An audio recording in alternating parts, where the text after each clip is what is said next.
Hi friends, வணக்கம். Welcome to Sri creations world. TNEA engineering அட்மிஷன்ஸ்க்காக online counselling உங்களுக்கு ரவுண்ட் 1, ரவுண்ட் 2, ரவுண்ட் 3 அந்த மாதிரி பிரித்து அதற்கு குறிப்பிட்ட நாட்களில் அந்தந்த கவுன்சிலிங் வந்து உங்களுக்கு ஆன்லைனில் மூலமாக நடக்கும். ஒவ்வொரு ரவுண்டுக்கான மாணவர்களுக்கானதை நம்ம ஒவ்வொரு வீடியோவை நம்ம பார்த்துக்கிட்டு இருக்கோம். இந்த வீடியோவில் நம்ம என்ன பார்க்க போகிறோம் அப்படின்னா, நீங்கள் சாய்ஸ் ஃபில் பண்ணி சாய்ஸ் லிஸ்ட் கொடுத்ததுக்கப்புறம் டென்டேட்டிவ் அலாட்மெண்ட் அப்படின்னு சொல்லி உங்களுக்கான சீட் வந்து உங்கள் ரேங்க் பேசிஸில் அலாட் பண்ணி உங்களுக்கு ஒன்று வரும். அதை வந்து நீங்கள் அந்த சீட்டை அக்செப்ட் பண்ண போகிறீங்களா என்ன அப்படிங்கிறத வந்து அந்த சீட் உங்களுக்கு ஓகேயா அப்படிங்கிறதுக்கு நீங்கள் ஒரு 6 ஆப்ஷன் மூலமாக நீங்கள் அதை வந்து உங்களோட கன்ஃபர்மேஷன் வந்து அதில் சொல்லுவீங்க. அந்த 6 ஆப்ஷன் தான் இந்த வீடியோவில் நம்ம பார்க்க போகிறோம். இந்த கவுன்சிலிங்கில் சாய்ஸ் ஃபில்லிங் எவ்வளோ முக்கியமோ அதே அளவுக்கு உங்களுக்கு டென்டேட்டிவ் அலாட்மெண்ட் அப்படின்னு ஒன்று வந்த உடனே உங்களுக்கு காலேஜ் அதனோட டிபார்ட்மெண்ட் வந்து உங்களுக்கு அலாட் ஆகி ஒரு சீட் கிடைக்கும். அதை கன்ஃபார்ம் பண்ணுறதும் அந்த அளவுக்கு முக்கியம். உங்களுக்கு அந்த டென்டேட்டிவ் அலாட்மெண்ட் வந்ததுக்கப்புறம் நீங்கள் அதை கன்ஃபார்ம் பண்ணலைன்னா, அந்த சீட் எடுக்கிறீங்களா இல்லையா அப்படிங்கிறத கன்ஃபார்ம் பண்ணலை அப்படின்னா உங்களுக்கு அந்த சீட் கிடைக்காது. இதில் வந்து ஒரு 6 ஆப்ஷன்ஸ் இருக்குது. அதன் மூலமாக வந்து நீங்கள் உங்கள் விருப்பத்தை தெரிவிக்கலாம். இதில் வந்து 2 ஆப்ஷன்ஸ் பார்த்தீங்க அப்படின்னா ஒரு பெஸ்ட் ஆப்ஷனாக கருதப்படுது. ஏன்னா அதன் மூலமாக உங்களுக்கு பிடிச்ச காலேஜ் பிடிச்ச டிபார்ட்மெண்ட்டான சீட்டை வந்து நீங்கள் எடுக்க முடியும். இப்போ அந்த 6 ஆப்ஷன்ஸும் நம்ம டீட்டெயிலாக பார்த்துக்கிட்டே வரலாம். ஸோ ஸ்கிப் பண்ணாமல் வீடியோ ஃபுல்லாக நீங்கள் பாருங்கள். அப்போ தான் இந்த பெஸ்ட் ஆப்ஷன்ஸ் எல்லாம் உங்களுக்கு எது அப்படிங்கிறது தெரியும். ஒவ்வொரு ஆப்ஷனுக்கும் அது எப்படி செயல்படும் அப்படிங்கிறதும் உங்களுக்கு புரியும். ஸோ நீங்கள் கரெக்டான அந்த ஆப்ஷன் கொடுத்து செலக்ட் பண்ணவும் உங்களால் முடியும். ஸோ வாங்க நம்ம இப்போ வீடியோக்குள்ளே போகலாம். இந்த வீடியோ பார்க்குறவங்க ஒரு லைக் கொடுத்துருங்க. அது வந்து எனக்கு ஒரு மோட்டிவேஷனாக இருக்கும். அதே மாதிரி நிறைய பேருக்கும் போய் ரீச் ஆகும். இந்த சேனலையும் சப்ஸ்கிரைப் பண்ணி வச்சுக்கோங்க. அடுத்தடுத்து நான் போடக்கூடிய வீடியோஸ் வந்து உங்களுக்கு வந்து ரீச் ஆகும். ஜென்ரல் கவுன்சிலிங்கில் ஒவ்வொரு ரவுண்டுக்கும் உங்களுக்கு 3 நாள் சாய்ஸ் ஃபில்லிங்கான டைம் கொடுக்குறாங்க. அந்த 3 நாளில் வந்து உங்களுக்குரிய காலேஜஸ் அண்ட் பிரான்ச்சஸ் வந்து நீங்கள் ப்ரிஃபரன்ஸ் ஆர்டரில் வந்து நீங்கள் சாய்ஸ் ஃபில் பண்ணி கொடுக்கணும். உங்களோட ப்ரிஃபர்டு காலேஜஸ் அண்ட் உங்கள் ப்ரிஃபர்டு டிபார்ட்மெண்ட்ஸ் ஆர்டர் வைஸில் ப்ரிஃபரன்ஷியல் ஆர்டர் வைஸில் நீங்கள் அதை வந்து ஃபில் பண்ணணும். இதில் வந்து ஒவ்வொரு சாய்ஸஸும் வந்து ரொம்ப முக்கியம். அதே மாதிரி உங்களோட ஆர்டர் ஆஃப் சாய்ஸஸும் இதில் முக்கியம். ஏன்னா ஒரு லோ காலேஜ் வந்து நீங்கள் முன்னாடி கொடுத்துட்டு நீங்கள் அதுக்கடுத்து வந்து நல்ல உள்ள காலேஜெல்லாம் நீங்கள் பின்னாடி கொடுத்தீங்க அப்படின்னா உங்களுக்கு மேலேருந்து டாப்லேருந்து பாட்டம் தான் அது ஆர்டர் வந்து அந்த ஆர்டரில் தான் உங்களுக்கு அதை சர்ச் பண்ணுறனால உங்களுக்கு என்ன ஆகும் அப்படின்னா மேலே நீங்கள் கொடுத்துருக்க காலேஜ் தான் உங்களுக்கு வந்து நிற்கும். ஸோ அதனால் வந்து இதில் வந்து ஆர்டர் ஆஃப் சாய்ஸஸ் வந்து ரொம்ப முக்கியம். அதற்கப்புறம் வந்து கேண்டிடேட் வந்து எத்தனை நம்பர் ஆஃப் சாய்ஸஸும் நீங்கள் கொடுக்கலாம். மினிமம் நம்பர் ஆஃப் சாய்ஸஸ் அப்படிங்கிறது எதுவுமே இல்லை. அதே மாதிரி மேக்ஸிமம் நம்பர் ஆஃப் சாய்ஸஸ் அப்படிங்கிறது எதுவுமே இல்லை. இதில் நீங்கள் எத்தனை நம்பர் ஆஃப் சாய்ஸஸ் சொன்னாலும் நீங்கள் வந்து கொடுக்கலாம். அது வந்து உங்கள் ரேங்க் பேசிஸ்க்கு வந்து அது சூட் ஆகிற மாதிரி இருக்கணும். அப்படி இல்லைன்னா உங்களுக்கு நாட் அலாட்டட்னு வந்துடும். இதுதான் இருக்கிறதுலே ஒஸ்ட்டான ஒரு சாய்ஸ் ஃபில்லிங் அப்படின்னு அர்த்தம். நாட் அலாட்டட் வராமல் நீங்கள் வந்து உங்களுக்கான சீட் கிடைக்கிறதுக்கு நீங்கள் உங்கள் சாய்ஸஸ் வந்து நீங்கள் வைங்க. இதில் நீங்கள் சாய்ஸ் ஃபில்லிங் பண்ணுறது உங்களோட ப்ரிஃபரன்ஷியல் ஆர்டர் வந்து உங்களோட ரேங்க் பேசிஸ்க்கு ஒத்து வர்ற மாதிரி இருக்கணும். உங்களுக்கு அந்த சீட் மேட்ரிக்ஸ் எப்படி உங்களுக்கு சிஸ்டம் செலக்ட் பண்ணி கொடுக்கும் அப்படின்னா நீங்கள் எந்த சாய்ஸ் ஃபில்லிங்கும் பண்ணியிருந்திருக்கலாம். டாப் காலேஜஸ் வச்சுருந்துருக்கலாம். நம்பர் 1ல் இருக்கிற அண்ணா யூனிவர்சிட்டி சிஜி கேம்பஸ் வச்சுருக்கலாம். எந்த காலேஜோ அதை பேஸ் பண்ணி தான் அது வந்து உங்களுக்கு சீட் எடுத்து கொடுக்கும். அந்த சிஸ்டம் வந்து செக் பண்ணிகிட்டே வரும்போது உங்கள் ரேங்கிங்க்கு எந்த காலேஜ் சூட் ஆகுதோ டாப் ஆர்டர்லேருந்து செக் பண்ணும்போது உங்கள் ரேங்கிங்க்கு எது சூட் ஆகுதோ அந்த காலேஜ் தான் உங்களுக்கு செலக்ட் பண்ணி கொடுக்கும். ஸோ வந்து இதில் வந்து நீங்கள் வைக்கக்கூடிய சாய்ஸ் ஃபில்லிங்கும் அதனோட ஆர்டர்ஸும் ரொம்ப முக்கியம். ஸோ அதை மட்டும் நீங்கள் செக் பண்ணிக்கோங்க. இப்போ நீங்கள் சாய்ஸ் ஃபில்லிங்கெல்லாம் முடிச்சுட்டு உங்களுக்கு சிஸ்டம் வந்து ஒரு சீட் வந்து அலாட் பண்ணி கொடுக்கும். அந்த அலாட் பண்ணி கொடுக்குறது வந்து எந்த நேமில் கொடுக்கும் அப்படின்னா உங்களுக்கு டென்டேட்டிவ் அலாட்மெண்ட் அப்படிங்கிற மாதிரி வரும். உங்களுக்கு எந்த காலேஜ் கிடச்சிருக்கு, எந்த டிபார்ட்மெண்ட் கிடச்சிருக்கு அப்படிங்கிறது எல்லாமே டீட்டெயில்டாக அந்த டென்டேட்டிவ் அலாட்மெண்ட்டில் கொடுத்து வந்துடும். இப்போ நீங்கள் அந்த சீட்டை வந்து கன்ஃபார்ம் பண்ணுறதுக்காக ஒரு 6 ஆப்ஷன்ஸ் இருக்குது.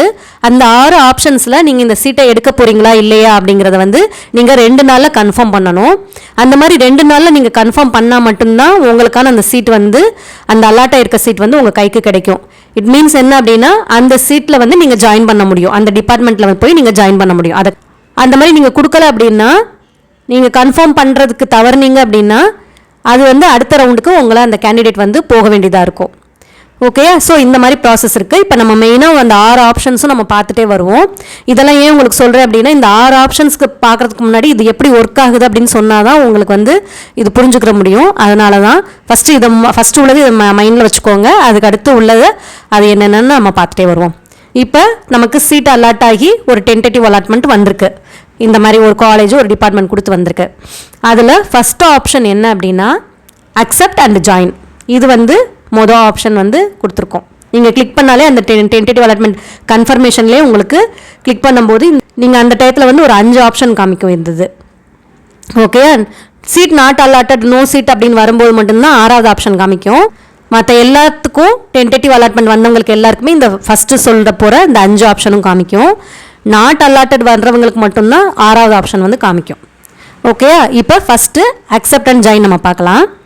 இப்போ உங்களுக்கு சீட் ஒன்று அலாட் ஆகி வந்துருச்சு. அது வந்து உங்களுக்கு ரொம்ப நீங்கள் எதிர்பார்த்த சீட்டு, உங்களுக்கு ரொம்ப பிடிச்ச அதே டிபார்ட்மெண்ட் அதே காலேஜில் உங்களுக்கு கிடச்சிருக்கு அப்படின்னா உங்களுக்கு அக்செப்ட் அண்ட் ஜாயின் கொடுத்துக்கலாம். அது பிரச்சனையே இல்லை. நான் இதை எதிர்பார்த்த சீட்டு, நான் எதிர்பார்த்த காலேஜ் இது தான், அந்த டிபார்ட்மெண்ட் தான் நான் எதிர்பார்த்துருந்தேன், இது எனக்கு ரொம்ப பிடிச்சிருக்கு அப்படின்னு சொல்லிட்டு அக்செப்ட் அண்ட் ஜாயின் கொடுத்துட்டு நீங்கள் வந்து கன்ஃபார்ம் பண்ணிட வேண்டியதான்.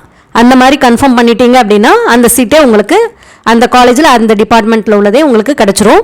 நீங்கள் போய்ட்டு டேரெக்டாக காலேஜில் போய்ட்டு அவங்க குறிப்பிட்டிருக்க அந்த கவுன்சிலிங் டேட்ஸ் கொடுத்துருப்போம் இல்லையா, எந்த நாள் வந்து காலேஜில் போய் பண்ணணும், எந்த நாள் டிஎஃப்சியில் போய் கொடுக்கணும் அப்படிங்கிற அந்த டேட்ஸ் வந்து உங்களுக்கு tneonline.org அந்த வெப்சைட்டில் போனீங்கன்னாலும் உங்களுக்கு எந்தெந்த ரவுண்டு மாணவர்களுக்கு எப்போ வந்து டென்டேட்டிவ் அலாட்மெண்ட் வந்து கன்ஃபார்ம் பண்ணி எப்போ பணம் கட்டணும் அப்படிங்கிறத டீட்டெயிலாக கொடுத்துருக்காங்க.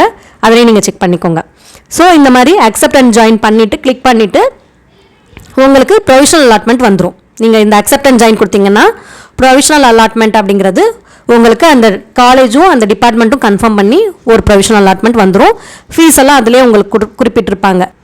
அதுவுமே உங்களுக்கு இந்த ப்ரொவிஷனல் அலாட்மெண்ட் லெட்டரில் உங்களுக்கு கிளியராக வந்துடும். என்ன காலேஜ் டிபார்ட்மெண்ட்டு ஃபீஸ் கட்டணுமா வேணாமா, கட்டணும் அப்படின்னா எவ்வளோ அமௌண்ட்டு எல்லாமே உங்களுக்கு வந்துடும். எந்த ரேங்கிங் எந்த கம்யூனிட்டி பேசிஸில் உங்களுக்கு வந்து சீட் கிடச்சிருக்கு எல்லாமே வந்து உங்களுக்கு அந்த இதில் டீட்டெயிலாக வந்துடும். நீங்கள் அந்த ப்ரொவிஷனல் அலாட்மெண்ட் எடுத்துகிட்டு நீங்கள் டேரெக்டாக காலேஜுக்கு போயிட்டு சர்டிஃபிகேட்ஸ் எல்லாம் சப்மிட் பண்ண வேண்டியது தான். ஃபீஸ் கட்ட வேண்டிய கேண்டிடேட்ஸ் ஃபீஸ் கட்டணும். இந்த ப்ரொவிஷனல் அலாட்மெண்ட் லெட்டர் நீங்கள் கொண்டு போன உடனே அவங்க பார்த்துட்டு உங்களுக்கான அந்த சீட் அட்மிஷன் போட்டு உங்களுக்கு கொடுத்துருவாங்க. ஸோ இந்த மாதிரி ப்ரொசீஜர் இருக்கும். அக்செப்ட் அண்ட் ஜாயின் கொடுத்தீங்கன்னா இந்த மாதிரி ஃபாலோஅப்ஸ் எல்லாம் இருக்கும். அதுக்கு அடுத்ததாக உங்களுக்கு அக்செப்ட் அண்ட் அப்வர்ட். இந்த அக்செப்ட் அண்ட் ஜாயின் வந்து உங்களுக்கு கிடச்சிருக்க சீட்டே வந்து பிடிச்சிருக்கு அப்படின்னா உடனே நீங்கள் கிளிக் பண்ணி அதிலே ஜாயின் பண்ணிக்கிறீங்க அப்படிங்கிற மாதிரி அர்த்தம். இந்த அக்செப்ட் அண்ட் அப்வர்ட் கொடுத்தீங்கன்னா உங்களுக்கு இது இந்த காலேஜ் தான் கிடைக்கும். பட் இருந்தாலும் ஒரு ஆசை அப்படின்னா இப்போ உங்களுக்கு சிஐடி சென்னையோ இல்லை சிஐடி கோயம்புத்தூரோ நீங்கள் வச்சுருக்கீங்க, இல்லை வேறு காலேஜ் ஏதாவது வச்சுருக்கீங்கன்னு வைங்களேன், பிஹெச்டி கோயம்புத்தூரே வச்சுருக்கீங்க, அந்த மாதிரி வச்சுருந்தீங்கன்னா நான் எக்ஸாம்பிளுக்கு இந்த காலேஜஸ் எல்லாம் நான் உங்களுக்கு சொல்கிறேன். பார்ப்போமே, அப்வர்ட் கொடுத்து பார்ப்போம். இந்த சீட்டு ஓகே தான் எனக்கு, இப்போ ஓரளவுக்கு நல்ல சீட்டு தான், இது டிபார்ட்மெண்ட்டும் ஓகே தான் எனக்கு. பட் இருந்தாலும் கொடுத்து பார்க்கலாம், முன்னாடி உள்ள டாப் காலேஜஸில் ஏதோ நம்ம கொடுத்துருக்கிறது ஏதாவது வந்துச்சுன்னா பார்க்கலாம் அப்படின்னு நீங்கள் இது பண்ணீங்க அப்படின்னா அக்செப்ட் அண்ட் அப்வர்ட் கொடுத்துட்டு அக்செப்ட் அண்ட் அப்வர்ட் கொடுத்தீங்க அப்படின்னா மேலே உள்ள சீட்டும் செக் பண்ணும். அப்போ என்ன ஆகும்னா உங்களுக்கு அந்த ஆப்ஷன் நீங்கள் கொடுத்துட்டு நீங்கள் டிஎஃப்சி சென்டரில் போயிட்டு பணம் கட்டுற மாதிரி இருக்கும். இப்போ அக்செப்ட் அண்ட் ஜாயின் கொடுத்தவங்கலாம் காலேஜுக்கு போய் பணம் கட்டுவாங்க. உங்களுக்கு வந்து இப்போ அப்வர்ட் கொடுத்துருக்கனால உங்களுக்கு கன்ஃபார்மாக எந்த காலேஜ் அப்படின்னு உங்களுக்கு தெரியலை. ஏன்னா அதை செக் பண்ணிவிட்டு உங்களுக்கு வர்றதுக்கு ஒரு 2 நாள் ஆகும். அதற்குள்ளேயே நீங்கள் என்ன பண்ணணும் அப்படின்னா அந்த டைமிங் கொடுத்துருப்பாங்க இல்லையா, உங்களுக்கு அந்த ஃபீஸ் கட்டுறதுக்கான டைமிங் ஒரு 5 days அந்த மாதிரி கொடுத்துருக்காங்க இல்லையா, ஸோ அதுக்குள்ளேயே நீங்கள் போயிட்டு டிஎஃப்சி சென்டரில் பணம் கட்டணும். இந்த அக்செப்ட் அண்ட் அப்வர்ட் கொடுக்கும்போது உங்களுக்கு என்ன பெனிஃபிட் அப்படின்னா இந்த சீட்டும் உங்களுக்கு இருக்கும் கையில். ஓகேயா, இப்போ வந்து எக்ஸாம்பிளுக்கு வந்து சிஐடி கோயம்புத்தூரில் ட்ரிபிள்இ கிடச்சிருக்கு உங்களுக்கு. இப்போ எனக்கு ட்ரிபிள்இ ஓகே தான், நான் எதிர்பார்த்து நானே தான் கொடுத்தேன், இது பிடிச்சிருக்கு அப்படின்னு சொல்லிட்டு. இருந்தாலும் மேலே வேறு காலேஜஸில் ஏதாவது வேறு டிபார்ட்மெண்ட்டோ இல்லை இசிஓ சிஎஸ்சியோ கிடச்சா இன்னும் நல்லது தானே, சரி அப்படின்ட்டு அப்வர்ட் கொடுத்தீங்க அப்படின்னா உங்களுக்கு இப்போ உள்ள இந்த சிஐடி கோயம்புத்தூரில் உள்ள இந்த ட்ரிபிள்இ சீட்டு உங்களுக்கு ஹோல்டில் இருக்கும். பட் என்னென்னா அதை அப்வர்ட் பண்ணிவிட்டு வேறு பணம் கட்டாதவங்கலாம் இருப்பாங்களே, அக்செப்ட் அண்ட் ஜாயின் கொடுத்து பணம் கட்டாதவங்க, அந்த மாதிரி இருக்கிற கேண்டிடேட்ஸ் எல்லாம் யாராவது கட்டலை வந்து ஜாயின் பண்ணலை அப்படின்னா அவங்களுக்கு என்ன வரும் அப்படின்னா, இல்லை கன்ஃபார்ம் பண்ணாத கேண்டிடேட்ஸ் அந்த மாதிரி இருந்தாங்கன்னா அவங்களோட சீட்லாம் ரிலீஸ் ஆகி திரும்ப உங்களுக்கு அக்செப்ட் அண்ட் அப்வர்டில் திரும்ப செக் பண்ணும். அந்த உங்கள் ரேங்கிங் பேஸில் ஒத்து வரதை வந்து ஆல்ரெடி உங்களை மாதிரியே அக்செப்ட் அண்ட் அப்வர்ட் கொடுத்துருப்பாங்க இல்லையா, ஸோ அவங்களோட ரேங்க் லிஸ்ட் வச்சு திரும்ப அகைன் இன்னொரு தடவை எந்தெந்த சீட் மேட்ரிக்ஸில் வந்து அந்த சீட்ஸ் எல்லாம் ஓப்பனாக இருக்குது அப்படிங்கிறத இன்னொரு தடவை செக் பண்ணிகிட்டே வரும். Accept and upward option click பண்ணிவிட்டு கன்ஃபார்ம் பண்ணிவிட்டு நீங்கள் போயிட்டு டிஎஃப்சி சென்டரில் உங்களுக்கு பணம் கட்டணும். ஏன்னா உங்களுக்கு டென்டேட்டிவ் அலாட்மெண்ட்லேயே எந்த காலேஜ் எந்த டிபார்ட்மெண்ட் கொடுத்து வந்திருக்கும் இல்லையா, சிஐடி கோயம்புத்தூர் ட்ரிபிள்இன்னு உங்களுக்கு வந்திருக்கும். அது வந்து கவர்மெண்ட் எய்டட் காலேஜஸ்னால உங்களுக்கு ஃபீஸும் கம்மியாக இருக்கும். நீங்கள் வந்து அந்த சொல்லியிருக்க ஃபீஸை நீங்கள் போயிட்டு டிஎஃப்சி சென்டரில் நீங்கள் பே பண்ணணும். உங்கள் சர்டிஃபிகேட்ஸு, டென்டேட்டிவ் அலாட்மெண்ட்டு, அப்புறம் அதில் சொல்லியிருக்க ஃபீஸ் எவ்வளோ அப்படிங்கிறத நீங்கள் கொண்டு போய் எதில் கொடுக்கணும் அப்படின்னா டிஎஃப்சி சென்டரில் கொடுக்கணும். அந்த 5 நாளுக்குள்ளே நீங்கள் டிஎஃப்சி சென்டரில் போய்ட்டு கட்டி முடிச்சிடணும். கட்டி முடிச்சதுக்கப்புறம் நீங்கள் அந்த அக்செப்ட் அண்ட் கொடுத்துருக்க ஆப்ஷன் வந்து அக்செப்ட் அண்ட் அப்போர்ட் கொடுத்துருக்க ஆப்ஷன் ஒர்க் ஆகி உங்களுக்கு அதுக்கு அடுத்து ஒரு காலேஜ் ப்ரொவிஷனல் அலாட்மெண்ட்டில் வரும். அப்போ உங்களுக்கு அது எந்த காலேஜ் கிடச்சிருக்கு அப்படின்னு தெரியும். ஒருவேளை உங்கள் ரேங்க் பேசிஸில் செக் பண்ணும்போது அப்போர்டில் உள்ள காலேஜ் எதுவுமே செட் ஆகலை அப்படின்னா உங்களுக்கு இப்போ டென்டேட்டிவ் அலாட்மெண்ட்டில் என்ன காலேஜ் இருக்கோ அந்த காலேஜே உங்களுக்கு கிடைக்கிற மாதிரி இருக்கும். ஸோ உங்களுக்கு டிஎஃப்சி சென்டரில் இருந்துட்டு உங்களுக்கு எந்த காலேஜ் கிடச்சிருக்கோ அங்கே உங்களோட சர்டிஃபிகேட்ஸு, ஃபீஸு எல்லாமே வந்து உங்களுக்கு அங்கே போயிடும். ஓகேயா? இந்த மாதிரி தான் இந்த ப்ராசஸ் நடக்குது. இப்போ நீங்கள் டிஎஃப்சி சென்டரில் சிஐடி கோயம்புத்தூரோட இந்த கவர்மெண்ட் எய்டட் ஃபீஸ் உங்களுக்கு ட்ரிபிள் இ டிபார்ட்மெண்ட்டுக்கு என்ன இதுவோ அதுதான் நீங்கள் டிஎஃப்சி சென்டரில் கட்டியிருப்பீங்க. இப்போ ப்ரொவிஷனல் அலாட்மெண்ட் எடுத்துகிட்டு போயிட்டு நான் அப்போடு கொடுத்தேன், எனக்கு வந்து ப்ரொவிஷனல் அலாட்மெண்ட் வந்து இந்த மாதிரி ஃபினான்சிங் காலேஜ்னும் போது இந்த ட்ரிபிள் இ டிபார்ட்மெண்ட் வந்திருக்கு அப்படின்னு நீங்கள் காமிச்சிங்க அப்படின்னா அவங்க அதை பார்த்துட்டு அதுக்குள்ளேயுமே உங்களோட ஃபீஸ் எல்லாமே அவங்க ரிசீவ் பண்ணியிருப்பாங்க. அதை அவங்க செக் பண்ணிவிட்டு பேலன்ஸ் நீங்கள் வந்து என்ன ஃபீஸ் பே பண்ணணும், ஏன்னா அது வந்து செல்ஃப் ஃபினான்சிங் காலேஜ்னும் போது இன்னும் கொஞ்சம் ஃபீஸ் ஜாஸ்தியாக இருக்கும். அந்த ட்ரிபிள் இ டிபார்ட்மெண்ட்டுக்கு என்ன ஃபீஸ் அவங்க சொல்கிறாங்களோ அதுவும் வந்து உங்களுக்கு அதை சஜஸ்ட் பண்ணுவாங்க, இவ்வளோ ஃபீஸ் கட்டணும் அப்படின்னு சொல்லுவாங்க. ஸோ நீங்கள் அலாட்மெண்ட் வந்த உடனே நீங்கள் ப்ரொவிஷனல் அலாட்மெண்ட் வந்தோடனே நேராக காலேஜுக்கு ப்ரொவிஷனல் அலாட்மெண்ட் எடுத்துகிட்டு போயிடணும். உங்களோட சர்டிஃபிகேட்ஸு மற்ற உங்களுக்கு நீங்கள் அங்கே பே பண்ணியிருக்கிறது எல்லாமே வந்து காலேஜுக்கு வந்திருக்கும். நீங்கள் டேரெக்ட் இந்த ப்ரொவிஷனல் அலாட்மெண்ட் எடுத்துகிட்டு போயிட்டு நான் அப்போடு கொடுத்தேன், எனக்கு வந்து ப்ரொவிஷனல் அலாட்மெண்ட் வந்து அவங்க அதை பார்த்துட்டு அதுக்குள்ளேயுமே உங்களோட ஃபீஸ் எல்லாமே அவங்க ரிசீவ் பண்ணியிருப்பாங்க. அதை அவங்க செக் பண்ணிவிட்டு பேலன்ஸ் நீங்கள் வந்து என்ன ஃபீஸ் பே பண்ணணும் ஜாஸ்தியாக இருக்கும், அந்த ட்ரிபிள் இ டிபார்ட்மெண்ட்டுக்கு என்ன ஃபீஸ் அவங்க சொல்கிறாங்களோ அதுவும் வந்து உங்களுக்கு அதை சஜஸ்ட் பண்ணுவாங்க, இவ்வளோ ஃபீஸ் கட்டணும் அப்படின்னு சொல்லுவாங்க. நேரடியாக விசிட் பண்ணி உங்களுக்கு ஆனால் ஃபீஸ் கட்டிட்டு நீங்கள் உங்கள் அட்மிஷனை வந்து ப்ரொசீஜரை ஃபாலோ பண்ணுறீங்க. ஓகேயா? இதுதான் அக்செப்ட் அண்ட் அப்போர்டுக்குரிய இந்த ப்ராசஸாக இந்த மாதிரி நடக்கும். இதே இது உங்களுக்கு அந்த ஃபீஸ் கட்டுறது வந்து வைஸ் வெர்ஸாவாக இருந்ததுன்னு வச்சுக்கோங்களேன். உங்களுக்கு நீங்கள் டென்டேட்டிவ் அலாட்மெண்ட்டில் உங்களுக்கு செல்ஃப் ஃபினான்சிங் காலேஜ் வந்து நீங்கள் டிஎஃப்சி சென்டரில் போயிட்டு ஜாஸ்தியான பணம் கட்டி அதிகமான பணம் கட்டி நீங்கள் வச்சுருந்தீங்க அப்படின்னா ஒருவேளை நீங்கள் அக்செப்ட் அண்ட் அப்போர்ட் கொடுத்து வர ஆப்ஷன் கொடுத்துட்டு வரும்போது வேறு காலேஜ் வரும்போது உங்களுக்கு கவர்மெண்ட் எய்டட் காலேஜஸோ வந்துச்சுன்னா அதுக்கு ஃபீஸ் கம்மி இல்லையா உங்களுக்கு. நீங்கள் இப்போ கட்டி வச்சுருக்கிறது வந்து செல்ஃப் ஃபினான்சிங்குரிய காலேஜ் ஃபீஸ் வந்து கட்டி வச்சுருப்பீங்க, கொஞ்சம் ஜாஸ்தியாக கட்டி வச்சுருப்பீங்க. உங்களுக்கு அதில் கவர்மெண்ட் எய்டடில் ஃபீஸ் கம்மின்னும் போது நீங்கள் நேராக காலேஜுக்கு போயிட்டு இந்த மாதிரி நீங்கள் அட்மிஷன் போட்டுருங்க. உங்களோட பணம் வந்து எப்படின்னா திரும்ப ரிட்டர்ன் வந்து உங்கள் அக்கௌண்ட்டுக்கே வந்துடும். அந்த மீதி உள்ள பணம் இருக்கும் இல்லையா, நீங்கள் செல்ஃப் ஃபினான்சிங் காலேஜில் இப்போ 1 lakh ப்ளஸ் கட்டியிருக்கீங்க, 1.5 லட்சம் கட்டியிருக்கீங்க அப்படின்னா கவர்மெண்ட் காலேஜிலலாம் உங்களுக்கு 12,000 அந்த ரேஞ்சில் உங்களுக்கு இருக்கும் ஃபீஸு. ஸோ மீதி உள்ள ஃபீஸ் வந்து உங்களுக்கு 1 month அந்த மாதிரி டைம் டியூரேஷன் அவங்க கொடுப்பாங்க. அந்த இதுக்குள்ளே உங்கள் அக்கௌண்ட்டுக்கே உங்களுக்கு ரிவர்ட் ஆகிடும், உங்களுக்கு அந்த பேக் ஒன்று வந்து உங்கள் அமௌண்ட் வந்துடும். ஸோ அதை பற்றி நீங்கள் ஒரி பண்ண வேணாம். இந்த மாதிரி வந்து உங்களுக்கு ப்ராசஸ் இந்த மாதிரி இருக்கும். இப்போ அதுக்கு அடுத்து உள்ள 3வது ஆப்ஷன் பார்த்தீங்கன்னா டெக்ளைன் அண்ட் அப்போர்டு. இதுவுமே உங்களுக்கு அந்த டென்டேட்டிவ் அலாட்மெண்ட் வரும்போது இந்த ஆப்ஷனும் நீங்கள் வந்து கிளிக் பண்ணுற மாதிரி இருக்கும். இந்த ஆப்ஷனில் உங்களுக்கு என்ன ப்ராசஸ் நடக்கும் அப்படின்னா உங்களுக்கு டென்டேட்டிவ் அலாட்மெண்ட் வரும். உங்கள் சாய்ஸ் ஃபில் பண்ணி கொடுத்துருக்க காலேஜஸில் வந்து ஒரு காலேஜ் அண்ட் டிபார்ட்மெண்ட் செலக்ட் பண்ணி உங்களுக்கு சீட் அலாட் ஆகி உங்களது வரும். அந்த சீட் அலாட் ஆகி வந்திருக்கிறது வந்து உங்களுக்கு பிடிக்கலன்னு வைங்களேன். இன்கேஸ் வந்து நீங்கள் கொடுத்துருக்க ஆர்டரில் வந்து இந்த டிபார்ட்மெண்ட் வந்து ஏதோ தெரியாமல் எனக்கு வந்து சாட்டிஸ்ஃபை இல்லாமல் நான் கொடுத்துட்டேன், இல்லை எனக்கு இந்த டிபார்ட்மெண்ட் விட இன்னும் கொஞ்சம் பெட்டராக இருக்கலாம், இந்த டிபார்ட்மெண்ட் எனக்கு இந்த காலேஜில் உள்ள இது வந்து இந்த காலேஜ் எனக்கு பிடிக்கல, இந்த டிபார்ட்மெண்ட்டும் பிடிக்கல அப்படின்னு நீங்கள் நினச்சிங்க அப்படின்னா டெக்ளைன் அண்ட் அப்போர்ட் கொடுத்தீங்கன்னா அது என்ன ஆகும்னா இந்த சீட் வந்து நான் எடுத்துக்கிற விரும்பலை, எனக்கு அப்போர்ட் மூமெண்ட்டில் பார்க்கணும்.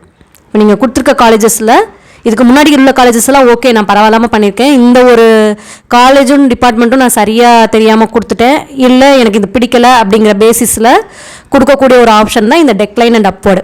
இந்த சீட் வேணாம் அப்படின்னு டெக்ளேட் பண்ணிவிட்டு மேலே உள்ள சீட்டை பார்க்கணும் அப்படின்னு அப்போர்ட் மூமெண்ட்டை நம்ம அந்த இதில் சொல்கிறோம். இந்த மாதிரி கொடுத்தோம் அப்படின்னா என்ன ஆகும் அப்படின்னா உங்களுக்கான இப்போ உள்ள சீட் எதுவுமே உங்களுக்கு இருக்காது. திரும்ப உங்களுக்கு சிஸ்டம் உங்கள் ரேங்க் பேசிஸில் அப்போர்ட் மூமெண்ட்டில் பார்த்துக்கிட்டே வரும். அந்த அப்போர்ட் மூமெண்ட்டில் பார்த்துக்கிட்டே வரும்போது உங்களுக்கு ஏதாவது சீட் வந்து உங்கள் ரேங்கிங் கரெக்டாக இருந்தால் மட்டும்தான் அது எடுத்து கொடுக்கும். அந்த மாதிரி எடுத்து கொடுக்கும், நீங்கள் வந்து போய் ஜாயின் பண்ண முடியும், உங்களுக்கான சீட் அலாட் ஆகும்.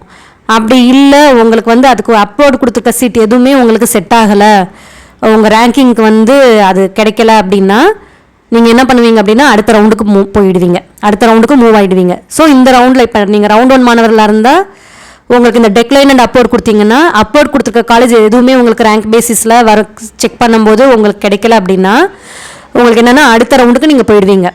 அது ஒவ்வொரு ரவுண்டும் அப்படி தான். ரவுண்ட் 1 இருந்தீங்கன்னா ரவுண்ட் 2 போயிடுவீங்க, ரவுண்ட் 2 இருந்தால் ரவுண்ட் 3 போயிடுவீங்க. ரவுண்ட் 3க்கு ரொம்ப கஷ்டம். அது அடுத்து போகிற ரவுண்ட் இது இல்லாதனால என்னென்னா உங்களுக்கு சீட்டே அலாட் ஆகாது. ஸோ இந்த மாதிரி இருக்கும்.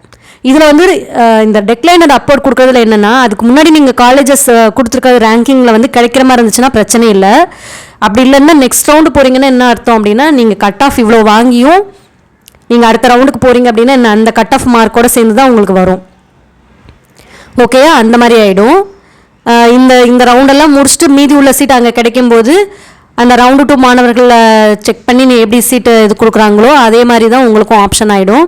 ஸோ இது வந்து நீங்கள் யோசித்து இந்த ஆப்ஷன்ஸ் எல்லாம் கொடுங்க. டெக்லைன் அண்ட் அப்வர்ட்னா உங்களுக்கு எந்த சீட்டுமே கையில் இருக்காது. நீங்கள் மேலே உள்ள சீட்டை செக் பண்ண சொல்லிவிட்டு நீங்கள் வெயிட் பண்ணுறீங்க. மேலே உள்ள சீட் கிடைச்சாதான் உங்களுக்கு சீட் அலாட் ஆகும். அப்படி இல்லைன்னா என்ன ஆகும்னா அடுத்த ரவுண்டுக்கு அந்த கேண்டிடேட் வந்து போவாங்க. இந்த ஆப்ஷன் வந்து இந்த மாதிரி தான் ஒர்க் ஆகுது. அதற்கு அடுத்ததாக 4th ஆப்ஷன் வந்து உங்களுக்கு decline and move to next round அந்த மாதிரி ஒரு ஆப்ஷனு. இந்த ஆப்ஷன் பார்த்திங்கன்னா அதை விடவும் ரொம்ப மோசம். ஏன்னா வந்து இதாவது வந்து அப்வர்ட் கொடுத்துட்டு மேலே உள்ள சீட்டையாக செக் பண்ண சொல்கிறோம். இது வந்து அந்த சீட் அலாட் ஆகிருக்கதே எனக்கு சாட்டிஸ்ஃபைடு இல்லை. நான் வந்து அப்வர்ட் மூவ்மெண்ட்டும் கொடுக்க விரும்பலை. ஏன்னா அதுக்கு முன்னாடி கொடுத்துருக்க காலேஜெல்லாம் இன்னும் ரொம்ப சொதப்பலான காலேஜ். அதனால் நான் நெக்ஸ்ட் ரவுண்டே போய்க்கிறேன் அப்படிங்கிற மாதிரி அர்த்தம். ஓகேயா, இதுவும் அதை விட ஒஸ்ட்டான ஒரு ஆப்ஷன் தான் சொல்லலாம். ஏன்னா டெக்லைன்னும் போது எந்த சீட்டுமே உங்களுக்கு கிடைக்காது. நெக்ஸ்ட் ரவுண்ட்னும் போது அப்வர்ட் மூவ்மெண்ட் கூட பார்க்காது. டேரெக்டாக நெக்ஸ்ட் ரவுண்டு தான் உங்களுக்கு போகிற மாதிரி இருக்கும். ஸோ அதனால தான் நம்ம என்ன சொல்கிறோம்னா சாய்ஸ் ஃபில்லிங் வந்து ரொம்ப முக்கியம். இந்த ஆப்ஷன்ஸ் எல்லாம் நம்ம கொடுக்கக்கூடாது அப்படின்னா நம்மளோட சாய்ஸ் ஃபில்லிங் வந்து பக்காவாக இருக்கணும். எந்த காலேஜ் நீங்கள் விரும்புகிறீங்க, எந்த டிபார்ட்மெண்ட் விரும்புகிறீங்களோ அந்த காலேஜஸ் எல்லாம் நீங்கள் முன்னாடி வைங்க. அதுவும் ரேங்கிங் பேசிஸில் பார்க்கும்போது டாப் காலேஜஸ் எல்லாம் முன்னாடி வச்சுக்கிட்டே வாங்க. உங்களுக்கு ரேங்க் லிஸ்ட்லாம் நம்ம கொடுத்துட்டே வரோம் காலேஜஸ் இது. ஸோ அதெல்லாம் செக் பண்ணிவிட்டு நீங்கள் உங்களோட காலேஜஸோட அந்த ப்ரிஃபரன்ஸில் வைங்க. அதுக்கப்புறம் டிபார்ட்மெண்ட் ப்ரிஃபரன்ஸ் கொடுங்க. அதற்கடுத்து வர உங்களுக்கு கொஞ்சம் அந்த காலேஜஸ் வந்து கம்மியாகிட்டே, அதாவது ரேங்கிங் வந்து கொஞ்சம் கம்மியாக வரும்போது உங்களுக்கு கொடுத்துட்டே வாங்க. ஏன்னா சிஸ்டம் செக் பண்ணுறது எப்போவுமே டாப் ஆர்டர்லேருந்து பாட்டம் தான் வரும். மேலேருந்து தான் உங்களுக்கு சிஸ்டம் வந்து செக் பண்ணிக்கிட்டே கீழே வரும். இதற்கான ஒரு கிளியரான வீடியோவும் உங்களுக்கு சாய்ஸ் ஃபில்லிங் வீடியோ நான் கொடுத்துருக்கேன். அதுவும் லிங்க்கில் நான் உங்களுக்கு டிஸ்கிரிப்ஷன் பாக்ஸில் கொடுக்குறேன். அதுவும் செக் பண்ணிக்கோங்க. அது பார்த்தீங்கனாலே உங்களுக்கு இந்த சாய்ஸ் ஃபில்லிங் எப்படி பண்ணணும் அப்படிங்கிறதும் தெரியும். அதே மாதிரி இந்த accept and join, accept and upward இந்த 2 ஆப்ஷனும் ஏன் பெஸ்ட் ஆப்ஷன் சொல்கிறோம் அப்படிங்கிறதும் உங்களுக்கு புரியும். ஓகேயா, இந்த மாதிரி இருக்குது இது. இந்த move to the next round அந்த மாதிரி ஒரு ஆப்ஷனே உங்களுக்கு என்ன அப்படின்னா இந்த 3வது ஆப்ஷன்லேயும் நீங்கள் டெக்லைன் அண்ட் அப்வர்ட் எடுத்துக்கோங்க. அதே மாதிரி 4th decline and move to next round இந்த 2 ஆப்ஷனும் நீங்கள் எடுத்துக்கோங்க. நீங்கள் நெக்ஸ்ட் ரவுண்டுக்கு மூவ் ஆகுறீங்க அப்படின்னாலே என்ன அர்த்தம் அப்படின்னா நீங்கள் இவ்வளோ நாள் படித்து கஷ்டப்பட்டு அந்த எடுத்த மார்க்ஸ் உங்களோட கட் ஆஃப் மார்க்ஸ் எல்லாம் வேஸ்ட் ஆகுதுன்னு அர்த்தம். ஏன்னா நீங்கள் ஃபஸ்ட் ரவுண்டில் இருந்துட்டு 190 வாங்கிட்டு நீங்கள் சாய்ஸ் ஃபில்லிங்கே கரெக்டாக கொடுக்காம நெக்ஸ்ட் ரவுண்டு போனீங்க அப்படின்னா உங்களோட கட் ஆஃப் மார்க் வந்து உங்களுக்கு செகண்ட் ரவுண்டோட அந்த கட் ஆஃப் மார்க்குக்கு தான் ஈக்குவலாக கருதப்படும். ஸோ உங்களுக்கு ஃபஸ்ட் ரவுண்டெல்லாம் முடிஞ்சுட்டு கிடைக்கிற மீதி உள்ள சீட்ஸ் வந்து அங்கே ஓப்பன் ஆகி விடுறது தான் உங்களுக்கு டாப் காலேஜஸில் இருக்கும். அப்போ நீங்கள் எதிர்பார்க்குற அந்த சிஎஸ்சி இசிஇ டிபார்ட்மெண்ட்ஸ் எல்லாம் வந்து டாப் காலேஜஸில் எதுவுமே இருக்காது. அது போக உங்களுக்கு வந்து என்ன அப்படின்னா நீங்கள் அந்த செகண்ட் ரவுண்ட் வரைக்கும் நீங்கள் வெயிட் பண்ணுற மாதிரி இருக்கும். ஸோ அதனால் வந்து நீங்கள் ஆப்ஷன்ஸ் கொடுக்கும்போது கரெக்டாக கொடுங்க. அதுக்கு முன்னாடியே நீங்கள் சாய்ஸ் ஃபில்லிங் வந்து கரெக்டாக ரெடி பண்ணி வைங்க. இப்போ அதுக்கு அடுத்து உள்ள 5th option decline and quit. இந்த ஆப்ஷன் வந்து எப்படின்னா உங்களுக்கு டென்டேட்டிவ் அலாட்மெண்ட் வரும்போது உங்களுக்கு கரெக்டான சீட் கிடைக்கல அப்படின்னா டெக்லைன் பண்ணிவிட்டு வெளியில் வர்றது அப்படின்னு அர்த்தம். உங்களுக்கு டென்டேட்டிவ் அலாட்மெண்ட் வந்துடும். நீங்கள் கரெக்டான உங்கள் ரேங்க்குக்கு ஏற்ற காலேஜஸ் நீங்கள் ஆர்டர் வைஸ் நீங்கள் கொடுத்துருந்தீங்கன்னா உங்களுக்கு டென்டேட்டிவ் அலாட்மெண்ட்டில் ஒரு காலேஜும் டிபார்ட்மெண்ட்டும் போட்டு அதில் வர்றதில்ல டெக்லைன் அண்ட் குவிட் அந்த ஆப்ஷன் நீங்கள் கிளிக் பண்ணிங்க அப்படின்னா நீங்கள் அந்த சீட்டை வந்து டெக்லைன் வேணாம் அப்படின்னு சொல்லிவிட்டு நீங்கள் வந்து வெளியில் வந்துடுறீங்க. அதாவது கவுன்சிலிங்கை விட்டு வெளியில் வந்துடுறீங்க அப்படின்னு அர்த்தம். அடுத்த ரவுண்டுக்கு கூட போகாது உங்களுக்கு. இதில் நீங்கள் கவுன்சிலிங் விட்டு வெளியில் வந்துடுறீங்க அப்படின்னு அர்த்தம். இந்த ஆப்ஷன் வந்து மோஸ்ட்லி யார் கொடுப்பாங்க அப்படின்னா சும்மா எந்த சீட் கிடைக்குது அப்படின்னு பார்க்குறதுக்காக வருவாங்களா, ரிஜிஸ்ட்ரேஷன் பண்ணி வச்சுட்டு ஆல்ரெடி ஏதாவது ஒரு காலேஜில் மேனேஜ்மெண்ட் கோட்டாவோ இல்லை வேறு டீம்டு யூனிவர்சிட்டிஸோ வேறு எதுலையாவது ஜாயின் பண்ணி இருந்திருப்பாங்க அந்த கேண்டிடேட்ஸு. சும்மா நம்ம வந்து நமக்கான ரேங்கிங்க்கு நமக்கான கட் ஆஃப்க்கு எந்த காலேஜ் கிடைக்குது அப்படின்னு சொல்லிட்டு ஒன்று வரலாம். அப்படி இல்லாட்டினா அவங்க ரிஜிஸ்ட்ரேஷன் பண்ணும்போது வந்து எந்த காலேஜஸும் இல்லாமல் கொடுத்து வச்சுருந்துருக்கலாம். நம்ம கவுன்சிலிங்கில் பார்ட்டிசிபேட் பண்ணலாம் அப்படின்னு கொடுத்து வச்சுருந்துருக்கலாம். அதுக்கப்புறம் அவங்க வேறு ஒரு காலேஜில் கூட அவங்களுக்கு சீட் கிடச்சிருந்துருக்கலாம், இல்லை வேறு மேனேஜ்மெண்ட் கோட்டாவில் கூட போயிருந்துருக்கலாம். அந்த மாதிரி கேண்டிடேட்ஸ் வந்து இந்த ஆப்ஷன் வந்து எடுப்பாங்க. சும்மா அவங்களுக்கான ஒரு என்ன சொல்ல காலேஜும் டிபார்ட்மெண்ட்டும் பார்த்துட்டு சரி ஓகே நம்ம தான் இன்னொருத்தில் ஜாயின் பண்ணிட்டோம் அப்படின்னு சொல்லிட்டு அந்த கவுன்சிலிங்லேருந்து வெளியில் வந்துடுவாங்க. அவங்க தான் இந்த 5th option decline and quit இந்த ஆப்ஷன் வந்து யூஸ் பண்ணுவாங்க. ஸோ இந்த மாதிரி இருக்கும். அதற்கு அடுத்ததாக 6th உள்ளது ஒரு ஆப்ஷன் இருக்குது, upward or move to next round. இந்த 6th ஆப்ஷன் உங்களுக்கு upward or move to next round. இந்த ஆப்ஷன் எப்போ வரும்னா நோ சீட் அலாட்னு வரும். உங்களுக்கு டென்டேட்டிவ் அலாட்மெண்ட்டுக்கு பதிலாக உங்களுக்கு டென்டேட்டிவ் அலாட்மெண்ட்னா என்ன, உங்களுக்கு ஒரு காலேஜ் டிபார்ட்மெண்ட் போட்டு ஸோ காலேஜில் நீங்கள் இந்த டிபார்ட்மெண்ட் கிடச்சிருக்கு அப்படின்னு சொல்கிறது தான் டென்டேட்டிவ் அலாட்மெண்ட். அவங்களுக்கு அது வராமல் என்ன வரும் அப்படின்னா நோ சீட் அலாட்டர்னு வரும். ஓகே, அந்த மாதிரி வந்தது அப்படின்னா இதுக்கு இதில் வந்து நீங்கள் upward or move to next round அந்த ஆப்ஷன் கிளிக் பண்ணுற மாதிரி இருக்கும். இந்த ஒரு ஆப்ஷன் தான் அதில் காமிக்கும். அந்த மாதிரி வந்துச்சு அப்படின்னா நீங்கள் வந்து இப்போ கொடுத்துருக்க சீட் எதுவுமே நீங்கள் கொடுத்துருக்க சாய்ஸ் ஃபில்லிங்கில் எந்த சீட்டுமே உங்களுக்கு கிடைக்கல அப்படின்னு அர்த்தம். ஸோ நீங்கள் அப்போர்ட் கொடுக்கலாம். இதுக்கு முன்னாடி உள்ள சீட் வந்து கிடைச்சா பாரு அப்படிங்கிற மாதிரி அர்த்தம். அந்த மாதிரி உங்களுக்கு இப்போ சீட் யாராவது எடுக்கலைன்னு வைங்களேன், உங்களுக்கு இந்த அக்செப்டன்ட் ஜாயின் அக்செப்டன்ட் அப்போர்ட்லலாம் வந்து சீட் எடுக்காமல் உங்களுக்கு ஃபீஸ் கட்டாமல் விடுறாங்க அப்படின்னா அந்த சீட்ஸ் எல்லாம் உங்களுக்கு ரிலீஸ் ஆகும் இல்லையா, அப்போ வந்து இந்த ஆப்ஷன் வந்து ஒர்க் ஆகும் உங்களுக்கு. அந்த மாதிரி செக் பண்ணும்போது ஏதாவது உங்களுக்கு சீட் அவைலபிலிட்டி இருந்ததுன்னா உங்களுக்கு ஒரு சீட் எடுத்து கொடுக்கும். அப்படி இல்லைன்னா உங்களுக்கு இதுக்கு முன்னாடி கொடுத்துருக்க சாய்ஸ்லையும் வந்து எதுவுமே உங்களுக்கு ரேங்க் பேசிஸில் உங்களுக்கு அந்த சீட் மேட்ரிக்ஸில் வந்து ஒத்து வரல அப்படின்னா சிஸ்டம் செக் பண்ணிகிட்டே வரும்போது எந்த சீட்டுமே உங்களுக்கான ரேங்கிங்கான சீட் இல்லை அப்படின்னா நீங்கள் வந்து அடுத்த ரவுண்டுக்கு மூவ் ஆவீங்க. நீங்கள் வந்து அடுத்த ரவுண்டுக்கு நீங்கள் போவீங்க. இந்த மாதிரி இருந்தது அப்படின்னா, இல்லை அப்வர்ட் மூவ்மெண்ட்டில் ஏதாவது ஒரு சீட் உங்களுக்கானது ரிலீஸ் ஆகி ஏதாவது ஒன்று கிடைச்சது அப்படின்னா உங்களுக்கு அந்த சீட் வந்து அலாட் ஆகி வந்துடும். அப்படி இல்லை அப்படின்னா நீங்கள் நெக்ஸ்ட் ரவுண்டுக்கு போயிடுவீங்க.